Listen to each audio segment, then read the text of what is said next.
Go ahead and start.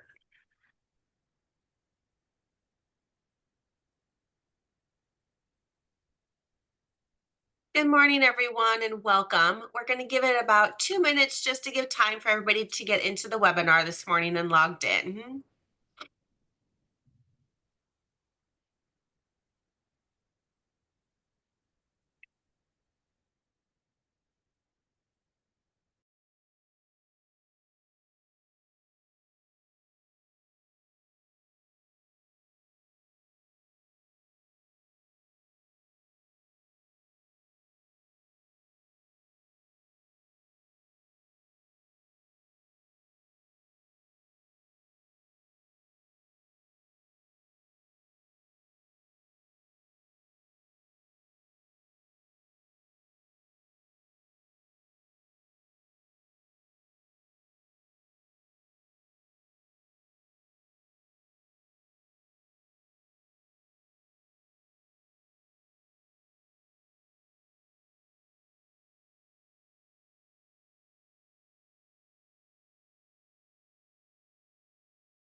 Hey, Jenny, you're muted.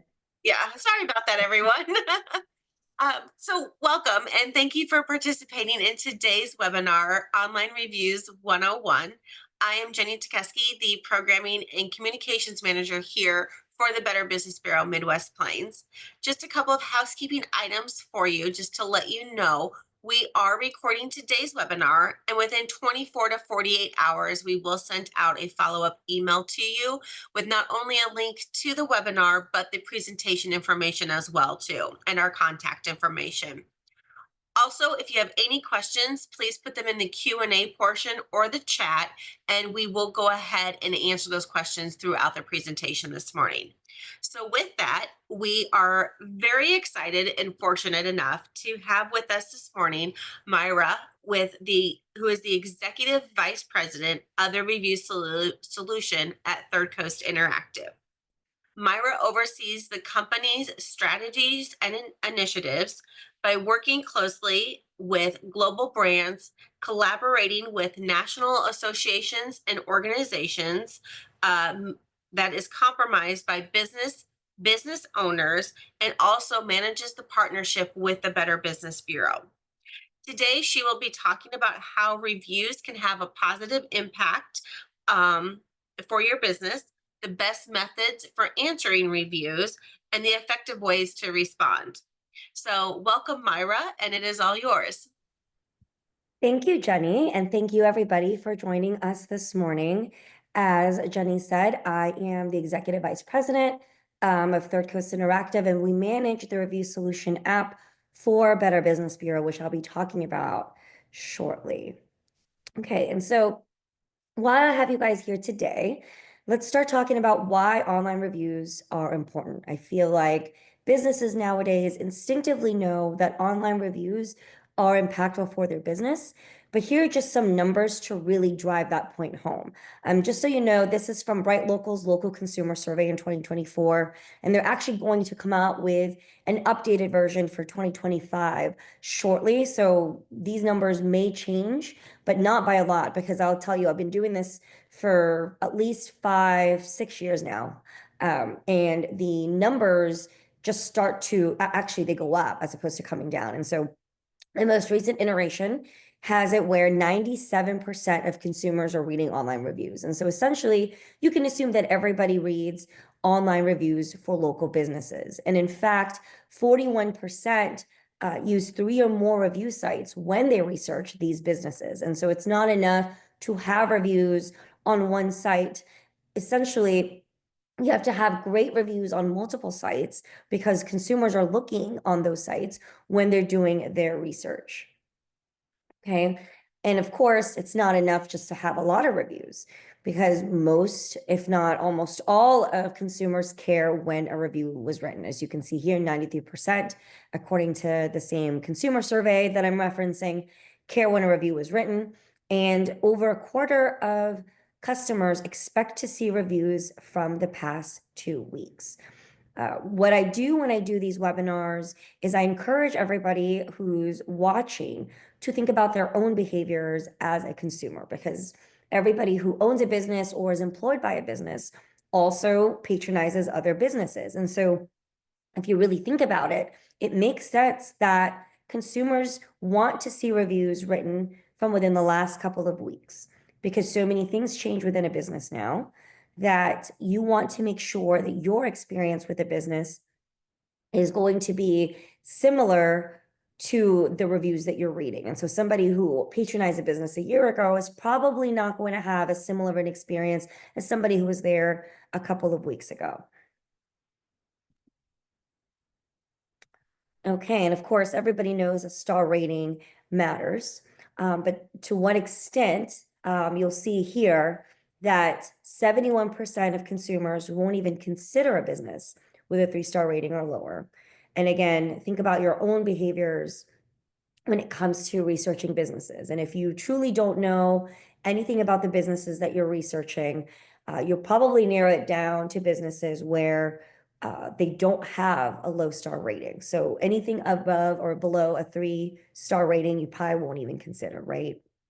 And then the other thing too is, the majority of the consumers expect businesses to have between 20 to 99 reviews. I know that's a huge range, but really what that just tells you is you want to make sure that the reviews you're reading are not a fluke. So for businesses who are just starting out, obviously those first 5 reviews, those first 10 reviews are great. But for the most part, consumers want to see that you have several reviews posted online by past customers. And I'm not saying that you shouldn't have more than 99 reviews. It's just that depending on the industry, that could be tricky. Some industries have a really long cycle of, getting the customer and then when the actual product or service is completed. Just one thing to keep in mind again is just make sure you have a lot of reviews on different sites and that your star rating does not fall below a 3-star average. And another thing that's I've seen in the last few years is customers also want to see businesses respond to reviews. It's not enough to have a lot of reviews, a lot of great reviews on multiple sites. You also have to be responding to these reviews. And I know for a lot of businesses, they think, okay, well, I'll just respond to the negative ones and clear my name. But you really should be responding to all of your reviews, whether they're positive, negative, or neutral. And in fact, a big chunk of these customers also expect you to respond within 2 weeks. And so what a question I get a lot is it even worth responding to reviews if it's been a while? And the short answer is yes, right? And so the short answer is while obviously the vast majority of customers expect responses within 2 weeks, and you really should be responding as quick as you can, it's better to respond versus not when it comes to reviews. And so when you're thinking about, whether or not you should respond to reviews, essentially, again, the quicker the better. But if you haven't gotten to it, still try to respond to as many reviews as you can. And I do get questions about that. Oh, it's been 6 months, it's been a year. It really just depends on how many reviews you have total. I mean, if you only have 5 reviews total and 2 of them are really old, you might as well respond to all of them and definitely acknowledge that it's been a while, right? So don't just respond as if it hasn't been 6 months since you're responding. But I tend to lean towards as many reviews as you can respond to. I would definitely do it. Okay, so we talked about obviously customers wanting a lot of different reviews on various review sites. And of course, needing those reviews to be positive and your star rating being over a 3-star, and then you have to respond to these reviews. The good news is, and again, this is their 2024 survey, so we're waiting for their 2025 version to be released. The good news, though, is essentially if you ask a customer to leave you a review, they're going to leave you a review. And so I think the issue for a lot of businesses is they don't know that they're supposed to ask, or they don't know how to ask, or they feel awkward about asking. And I'm here to tell you that consumers respect you when you ask for reviews. They expect it. And in fact, they're likely to leave you a review if you ask them to. Okay. So any questions about anything we've covered so far before I kind of take a little segue here and just go over some quick facts about some of the top review sites that customers leave reviews on? Okay, and it doesn't look like we have any questions, so I'll continue. Okay, so of course, BBB doesn't allow anonymous reviews, and they do require review verification. So they require the customer information that's submitted by the customer to be verified by that customer. Now, it's not immediate. There is a lag of at least 3 business days before any review submitted is published. But the good part about that is you, the business, are made aware of any reviews submitted for your business, and you have these 3 business days, if not longer, to actually comment before the review is published. So that's what's nice about BBB compared to other review sites, is you actually get the chance to kind of tell your side of the story if it's a less than flattering review before that review sees the light of day.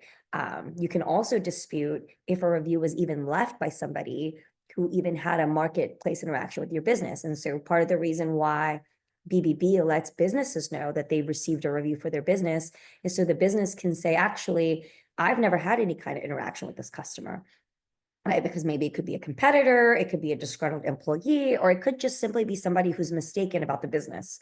You know, there are a lot of businesses with similar sounding names in, you know, the same area. And so there's definitely a possibility that somebody meant to respond or review a different business and ended up reviewing yours. And so BBB gives you that opportunity to read the review beforehand, dispute it if you need to, and or append a comment so that your comment is published alongside the review. Okay. Now, and we're comparing BBB to Google, Yelp, and Facebook. Of course, as you guys know, that people leave reviews on sites other than these. These are just some of the more popular ones that get a huge volume of reviews. And also, these are the more generic sites. So there's going to be sites that are more industry specific, such as Angie or Home Advisor. So that's more for contractors, like home-based services, things like that. There's going to be, you know, medical review sites and also sites for attorneys and things like that. So these are more generic review sites. It's not really focused on a specific industry. Now, all these reviews do require an account on that specific review site. So both Google and Yelp are going to require that account. Facebook is going to require that you have a Facebook profile. Now, there's various ways that they try to filter for spam or fake reviews, but for the most part, they don't verify customer information the way that BBB does. So BBB is going to make sure that that's going to be a valid email address or a valid phone number that the customer submits. Google, Yelp, and Facebook don't do that. And of course, for all of these, the review is going to be published immediately. So unlike BBB, that business is not going to have the opportunity to respond before a review is published, although they are going to have that opportunity after the review is online. Everyone's going to ask about Yelp reviews. The comment I do have on that is Yelp has a proprietary algorithm that they use where they try to determine which reviews are more likely to be authentic versus not. And if they think that it's an authentic review, they mark it as a recommended review. And those are the reviews that are factored into your Yelp rating. So one of the feedback we get from the businesses we work with is they have multiple 5-star reviews that aren't getting factored into their Yelp rating. And so you can have a really low Yelp rating and all of these great reviews because your great reviews are not recommended. So Yelp is filtering them out. And if you are one of those businesses that are having issues with that, please reach out to us and we will get together after the webinar, because there's different things that you can try with reviews, but it does vary depending on the business and what kind of business you have and how many reviews you already have online. But that's something that we've helped other businesses address when they have a lot of great reviews that are being filtered by the Yelp algorithm and therefore is not being factored into their Yelp rating. Okay, and I'm not going to read everything else that's on here. Again, as Jenny said, this webinar is being recorded, and so you will get a copy of the recording after, not to mention she will be getting a copy of the presentation itself, and so she can also, make that available to the businesses that attended the webinar. Okay. Now, having said all that, and I think we can all kind of guess that Google gets the most volume of reviews, but consumers still trust BBB reviews the most. And so everything else being equal, if there's a review on BBB and review on Google, the consumer is going to instinctively believe that that BBB review is going to be the more accurate one if there's a difference in opinion. And I think it's because people still see that BBB torch and they associate kind of integrity with it, which is great.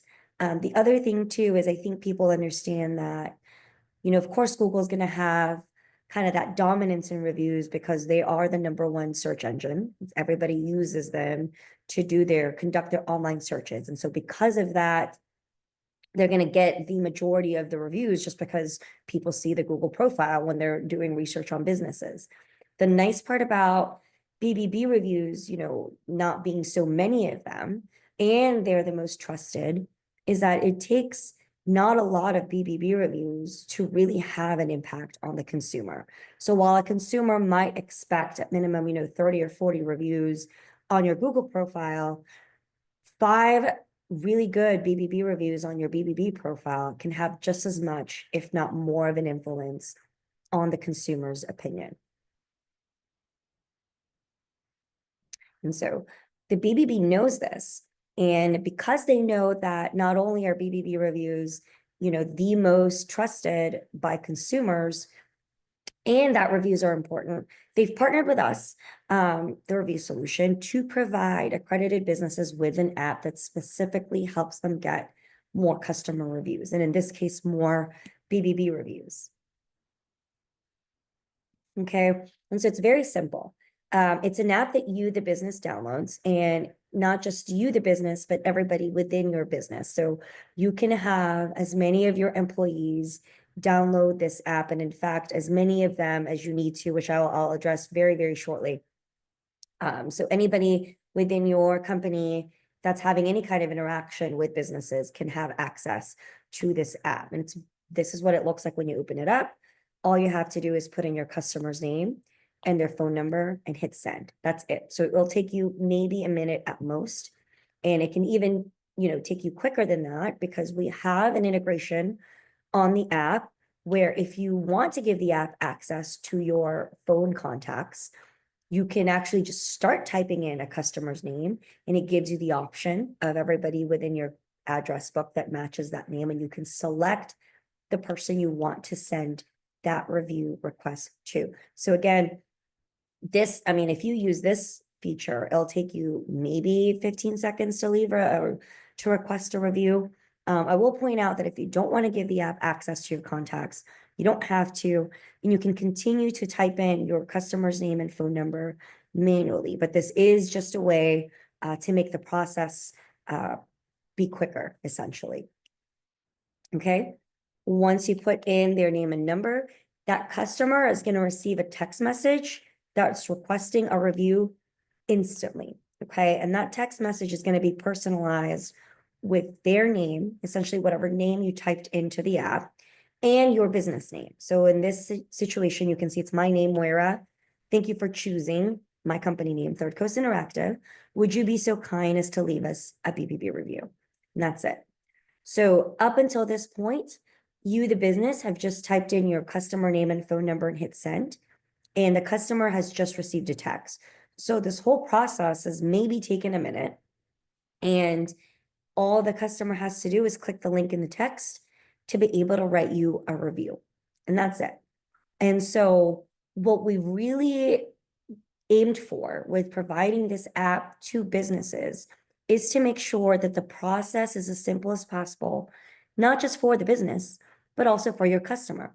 And so again, you type in the name and number and hit send, the customer clicks the link. And so the only thing that's left for them to do is to write you that BBB review. And again, just to kind of go into it, quick and easy, right? Why would you use the app? The customer, all you have to do is put in the customer name and the mobile number. All the customer has to do is click that message and leave a review. The nice part about the app is obviously it sends text to your customers. And as we know, text messages have a much, much better open and response rate than emails. Not saying that you can't continue to use other ways of getting customer reviews. And, we encourage you to continue to use those other methods if you already have a system in place. But this is just a good way to enhance what you're already doing and get a better response rate. Another thing, earlier I talked about the Better Business Bureau verifying customer information before they publish a review. What the app does is because you're already collecting your customer's cell phone number, it's validating that that is, a legitimate phone number before they even receive that text. Because obviously, if it's not a valid number, the text is not going to go through. So by the time the customer is able to submit a review for your business, the information is already verified. And so you don't have to worry about an extra step being taken by your customer to verify their customer information. And the app does give you access to a review dashboard where you can track every single review request being sent out by anybody within your company. And so you can see not only who's sending out those reviews, but how the customer is responding. So if they're clicking the link and if they're actually leaving a review and what the status of that review is. Okay. So any questions about anything covered so far before we kind of go into how you actually get these reviews? Okay. There's no questions. Yes. Moving right along. So getting reviews. I've shown you, we've talked about, why reviews are important. And we've talked about a tool that is available to accredited businesses to help you get these reviews. But now we got to bridge the gap, how you can actually use the tool to ask for reviews from your customers. And the number one thing I'll suggest to anybody is whenever you can, ask at the point of service.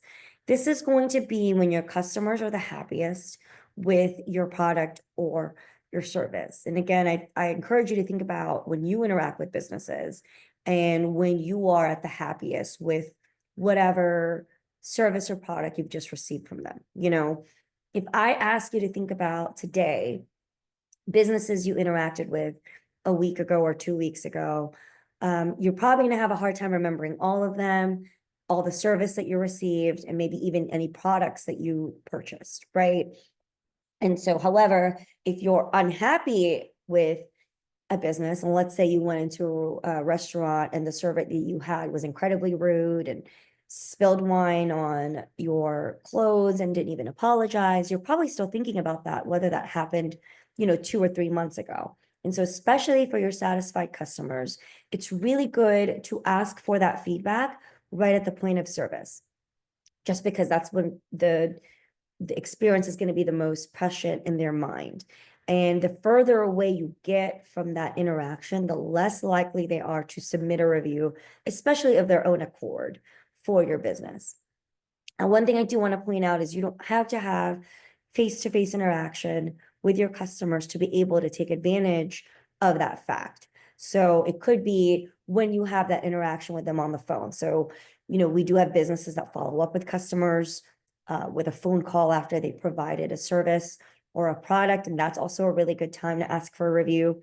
Essentially, whenever you're top of mind for the customer is going to be a good time to ask for that review.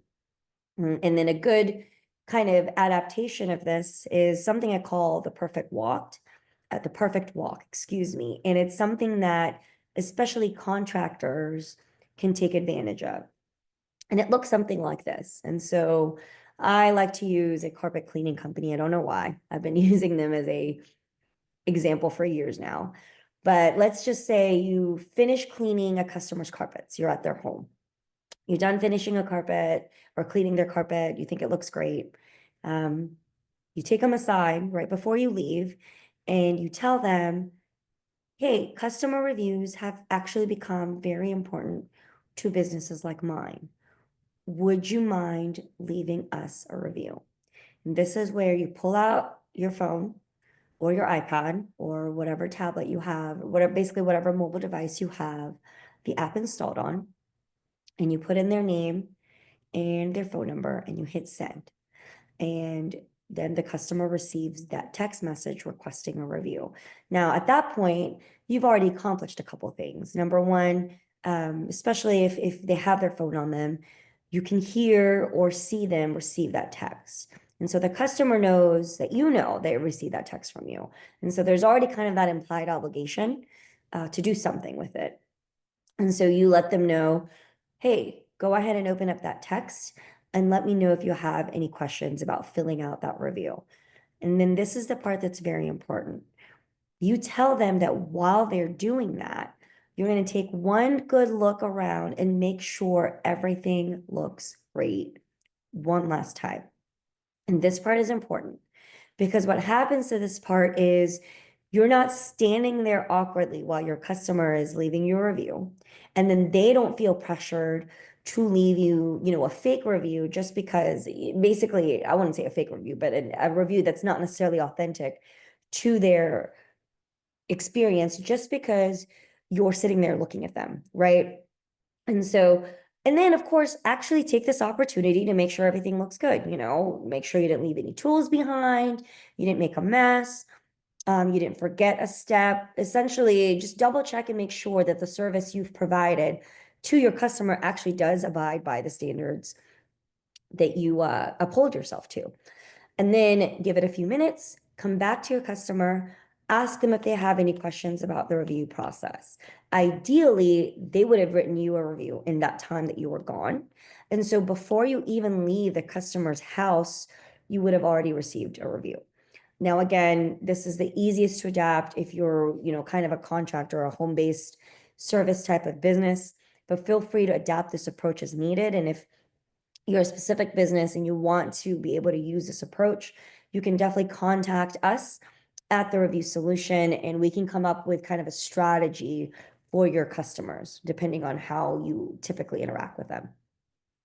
And the other thing too is just make asking for reviews a part of your process as a company. 9 times out of 10, I see a company telling their customer or their employees to ask for a review, but they don't really have a process for them to do it. And so you're kind of letting your team guess, when they should ask for a review, and then you're not really kind of driving it from the top down. And so, as you know, success with any kind of new process is going to come from the top down.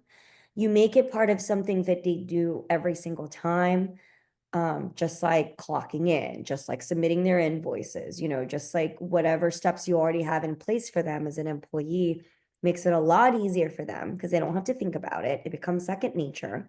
And then it makes it easier for you as a business to hold them accountable because you have a process to incorporate asking for reviews into their daily routine as an employee. Okay. Now, when you are asking for reviews, do not ever, ever, ever offer money, discounts, or gifts in exchange for writing a review. Number one, it's going to go against Better Business Bureau's policy. It's also goes against policies of some of the other major review sites. So Google doesn't allow it, Yelp doesn't allow it. A lot of these review sites do not allow exchanging anything for reviews.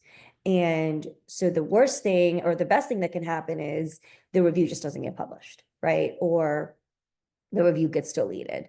But some of these review sites will actually post a warning on your profile saying that you have been caught, exchanging something for reviews. And so potential customers will come to the conclusion that your reviews are not real, because you are exchanging something for them. The FTC also has been working on rules to make sure that businesses are not essentially bribing customers for reviews, because it's in the best interest of the Federal Trade Commission to make sure there is trust in the marketplace between businesses and consumers.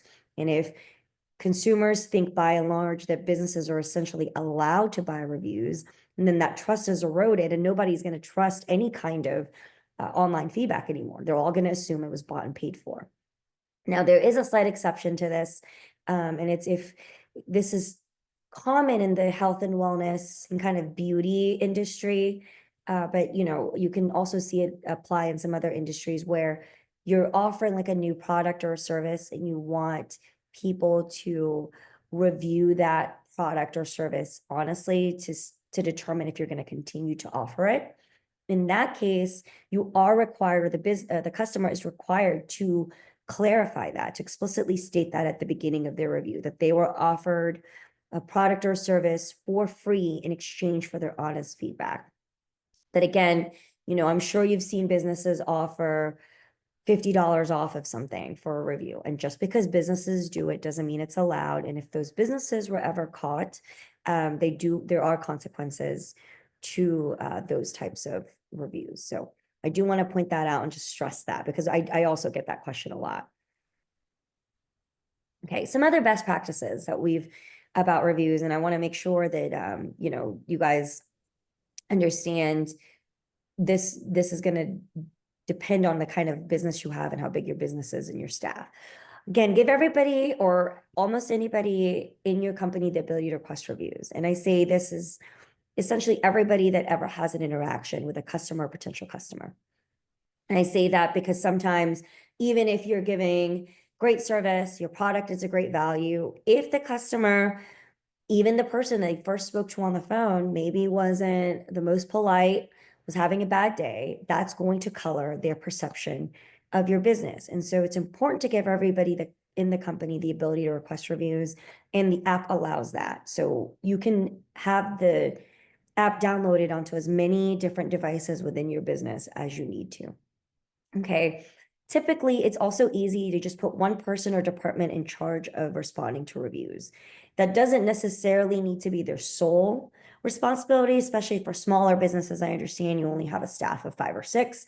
It's not really feasible to have just one person handle reviews, but make sure that it is only one person that's in charge of them, even if they have other responsibilities on top of managing reviews. It makes it easy for everybody to know that if it's any kind of issue with the review that was received, if any follow-up needs to be done, it's going to be that person's responsibility. What I've seen a lot when working with businesses is everyone in the business knows that they received a negative review, but they don't know who's supposed to handle it. They don't know if they're waiting for the business owner to respond. They're waiting maybe for the employee that was the person that actually dealt with that customer, or somebody else. And so in this case, if you have somebody that's in charge of that, then they know, okay, this is the person that's handling anything to do with reviews. And if I'm the one that needs to respond, they will let me know. Okay, another thing that we talked about is holding employees accountable, which is, again, a lot easier if you've already made it a policy to request reviews and it's a part of a day-to-day process that they're aware of and that they take part in. And the dashboard that the app provides makes that a lot easier, because you can go in and see which of your employees are actually requesting reviews that they're supposed to. Now, to piggyback off of that, I highly encourage that you incentivize your employees when getting reviews. Again, you can't incentivize your customers, but there's nothing that says you can't reward your employees. And some of the businesses that we work with that have had the most success in getting their employees to request reviews have a reward system for their employees. And it can be as simple as the person that requests the most reviews at the end of the week gets free lunch, right? You can have kind of a quarterly drawing for exciting stuff. Maybe it's an Apple Watch, maybe it's a new TV, what have you. But it's really easy to track which of your employees are doing what they're supposed to. A really great byproduct of this as well is, because you're seeing all the reviews that your employees are getting, you're able to see, which employees are performing better than other people. So a lot of times when a business gets a great review, the employee that the customer dealt with isn't explicitly named in the review. And in fact, for BBB, it's against BBB policy to include other people's personal information in the review. So you might not necessarily know which of your employees gave that 5-star experience. With the app, you can see exactly who's requesting reviews and who's getting those 5-star reviews. And so even if your employees are all requesting the same number of reviews, maybe Sally is getting way more 5-star reviews than anybody else. And so that's insight into her performance that you might not have otherwise had as a business, and you can reward her accordingly. So that's a really great byproduct of the app that I have seen businesses take advantage of. And it's also great for boosting morale, especially if you make it kind of a competition within your employees. And of course, having an effective follow-up strategy with your customers that you develop along with your staff in terms of what the expectations are. Are you following up after a week, after 2 weeks, and who's in charge of doing that follow-up with your customers? Okay. Before we get into this next section, I just want to make sure that we don't have any questions about best practices for best practices for asking for reviews. I had a quick question, Myra. In regards to the FTC, is there anywhere specifically on their website that lists the guidelines for asking for reviews? I have a link from when they essentially wanted to roll out that rule. So I don't Mhm. know if it's on their website now per se, just because it was about a year ago, but I can send you that link, Okay. Jenny, when they kind of go into detail about what they want to discourage for businesses and what would, cause them to fine a business for doing that. Hmm. And then you can share it with your accredited businesses kind of in your newsletter and just to have as a reference when people ask about it. All right. Perfect. Thank you. No problem. Okay, any other questions? Great. So we've talked about obviously a tool that you have to help you ask for reviews and best practices on not just asking for those reviews, but to, make sure that your employees are asking for those reviews. And so now we're going to talk about responding to reviews. And so we talk about, I don't know what happened here, responding to all the reviews. It might be tempting to respond to just the negative reviews, but make sure to respond to the positive and the neutral reviews as well. Goes without saying, but please be courteous and polite. You might think that that's a no-brainer. If you think that, I encourage you to read some of businesses' responses, some of the negative reviews that they've gotten. Okay. One thing to keep in mind is when you respond to an unflattering review of your business, the person reading it might not even be the person who left that review originally. So it's going to be anybody who comes across that review is going to be able to see that response. And another thing is, if you weren't aware that this particular customer had a negative experience with your business, your response to their review might potentially bring them back. And so it's always good to be courteous and polite in all of your online interactions with your customers, but especially when responding to your negative reviews. And I also recommend apologizing, which doesn't necessarily mean admitting fault, but when you do apologize, acknowledging that they're frustrated and that whatever experience they had is not the typical experience that you like your customers to have can absolutely go a long way. And again, the people reading these responses, they're going to be both current customers and potential customers. And so you don't want to give them an opportunity to not do business with you because of the way that you responded to your disgruntled reviewers. And then, of course, don't get emotional or defensive. That's easier said than done. And while we talked about the quicker that you respond to reviews, the better. If you feel really emotional, really defensive of a particular unflattering review that you've gotten, which is understandable, especially if it's a business that you've had for a really long time, I encourage you to not respond right away. Write out what you actually really want to say to that customer. Send an email to yourself, write it out on a piece of paper, what have you, and then wait 24 to 48 hours before responding. Again, typically I will suggest responding to reviews as soon as you can. but it's better to wait that extra couple of days to respond to a negative review if you think that you're going to respond in a defensive manner right away, and then wait, for your feelings to kind of calm down before you do that. So I'm going to go back here. I don't know why it's not showing on this slide. I kind of screwed up the alignment here, but a couple of other things is always offer to take it offline, especially if you're responding to a negative review. You don't want to be going back and forth with a customer for everybody to see. And so always offer to, hey, give us a call or send us an email to kind of, deal with a negative review. Don't include any personal information. For some industries, that's actually not allowed, especially if you're in the medical or financial services industry. But in general, it looks unprofessional to include personal information in a review. So again, offer to take it offline when possible. And then don't speculate if you get a review and you don't know what it's actually referring to, because again, there's a chance that that review was not meant for your business. There's ways to challenge reviews that you don't think were actually for you. Again, the BBB lets you challenge the review directly. And then depending on the review site, there's ways to flag and report a review that you don't actually think was for your business or you don't think was left by somebody who was a legitimate customer. Okay, so leveraging reviews. I'll wait and see if we have any questions about or comments about how to respond to reviews, and then we'll go into this. So the nice part about reviews is once you start to get a lot of great online feedback from your customers is you can use them on multiple other marketing pieces rather than just the review sites themselves. And so one of the things that isn't talked about enough is reviews can impact the search ranking of your website. The majority of all website traffic comes from organic search, and all organic search means is you didn't pay for an ad. So as you guys know, if you go on a search engine, especially Google, you'll see some ads on there. So those businesses are paying for those placements of their sites. However, the majority of website traffic still comes from searches that were not, basically results that were not paid for.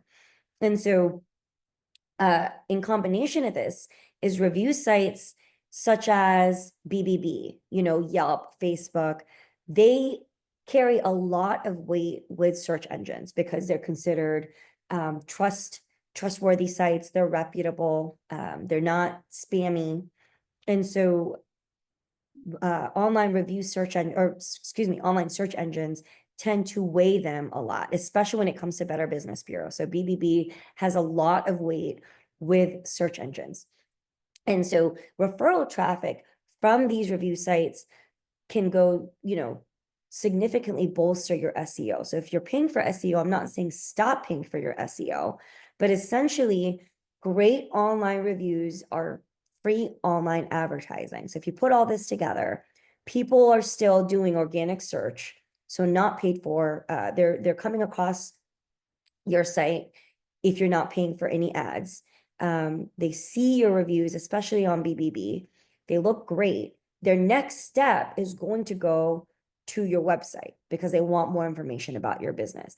And so great reviews can definitely drive more traffic to your website, and you're not paying for any of it. So instead of, I'm not saying again to stop paying for ads or any kind of SEO optimization, but this is stuff that can benefit you on top of what you're already spending on any kind of digital advertising or digital marketing, because it's completely free if you take advantage of it. Okay, and then what I talked about is using reviews in all of your marketing. So of course, you can display reviews on your website, on your social media. You can print out great reviews that you've gotten and included in some of your physical collateral. So like any kind of brochures or flyers or posters on your business. And you can actually collect feedback directly onto your website as opposed to a review site if you wanted to do that. And of course, for any of these, just make sure that you're reading the terms and conditions for any of the review sites that you're choosing to repurpose reviews from. And if you're going to feature reviews specifically from customers, make sure that you have that customer's permission as well. But there's no reason why you can't leverage great reviews that you're already getting onto other forms of your marketing. Okay. One of the things that's really easy to measure is, are you actually getting ROI, like from the reviews that you're receiving? And so all that looks like is what impact, what positive impact have these reviews gotten on your business? Easiest way to measure it is go ahead and get a current review snapshot of your business today. So all that looks like is Google your actual business, make a note of your ratings and number of reviews on all the different review sites that are showing up for your business online. Okay, make a note of the date. So today is February 11th. So on February 11th, these are my ratings and these are my total number of reviews for each of these review sites. And then, of course, start getting reviews using some of the tips and tricks that we use today, but specifically if you're getting BBB reviews, that's really easy to measure. Google Search Console is another great one. If you have access to your Google profile, Google Business Profile Metrics is good because it shows you how many more people you have clicking on your business profile. And again, that can benefit even from your BBB reviews because people see BBB reviews. This looks great. They want to go onto your website and do more research about you. Maybe they go onto your Google page because that's where your, address and your directions to your business, is. And then tried and true, how did you hear about us? Start asking your customers how they heard about you. And you'll be surprised, or maybe you won't be, how the vast majority of them are going to tell you that they heard about you online, or they did research about you online and they saw how great your reviews were online, and therefore they decided to patronize your business. So any questions about that?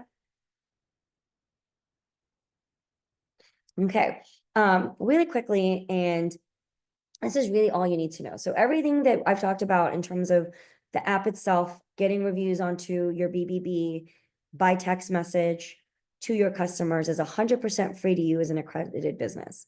There is an upgrade to the app if you want reviews from review sites in addition to BBB. And it's also going to let you monitor reviews in one place. So in essence, you can take control of your online reputation using just one platform. Okay, if this is something that you're interested in, please contact us. It is going to be an additional fee. But again, you do have that app that's available to you now for free if you're an accredited business. If you just want the additional features, we're happy to answer your questions about that after the webinar. Okay, the bottom line is reviews make you a better business. Okay, so whether it's negative reviews, positive reviews, or even like the neutral 3-star reviews. The negative reviews, if there's a pattern in your negative reviews, maybe that gives you insight on things that you need to improve. A lot of times, it's not necessarily a procedure or a policy that you need to improve, but your customer's understanding of it. And so if everybody's complaining about a policy because they didn't understand it originally, maybe that's a cue for you to, improve how you're communicating it to your customers or how you're advertising it to your customers, right? Some review sites actually use AI technology to show you like which keywords or phrases appear the most in your reviews. And then of course it goes without saying, wherever your positive feedback is, it reinforces what you're doing well. So it's going to tell you, okay, this is your most popular product. This is your most popular service. This is the thing that people think offers the best value, or this is the thing that you're offering that no other business in your industry, like none of your other competitors are offering. And then, like I said previously, it also tells you which of your employees are going above and beyond, and which of your employees you need to reward more just based on the positive feedback.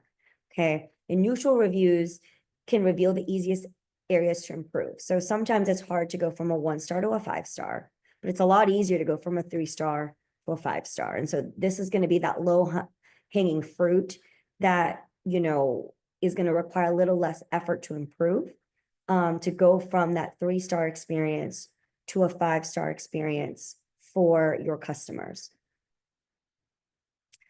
Okay, so if you're an accredited business and you want to get started with this app, just log into your BBB business account or contact your local BBB rep.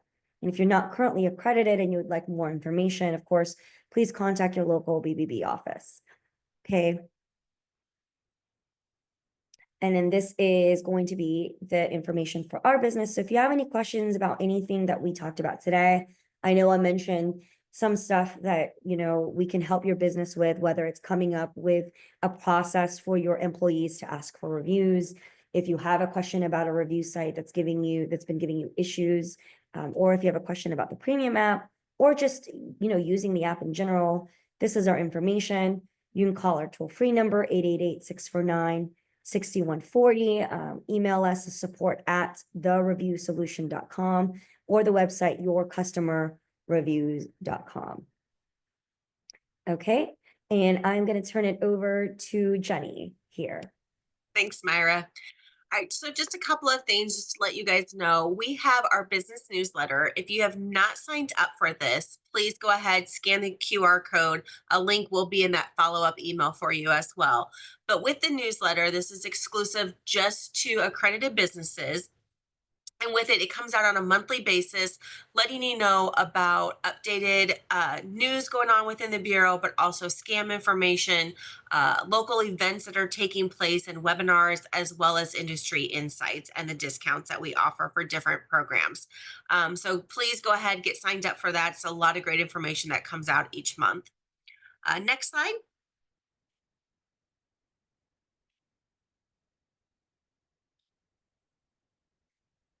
Here's my contact information. If you would like to see a specific webinar hosted by us, or even have us come out and do an in-person event, please get a hold of me. I'd love to talk to you about those opportunities and getting all of that set up for you. Also, on behalf of the Bureau, we just like to tell everyone, thank you so much for coming out today and being a part of this webinar.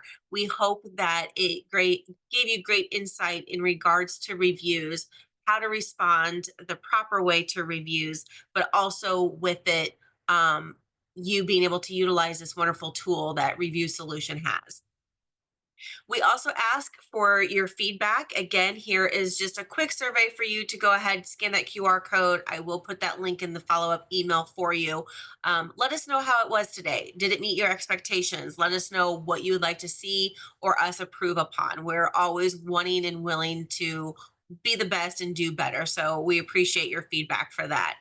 Myra, thank you so much for your time today and explaining all of this to us, and this wonderful tool that we can start utilizing within the businesses and organizations.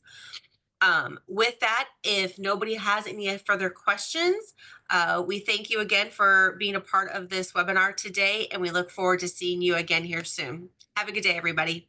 Thank you guys so much. Have a great day.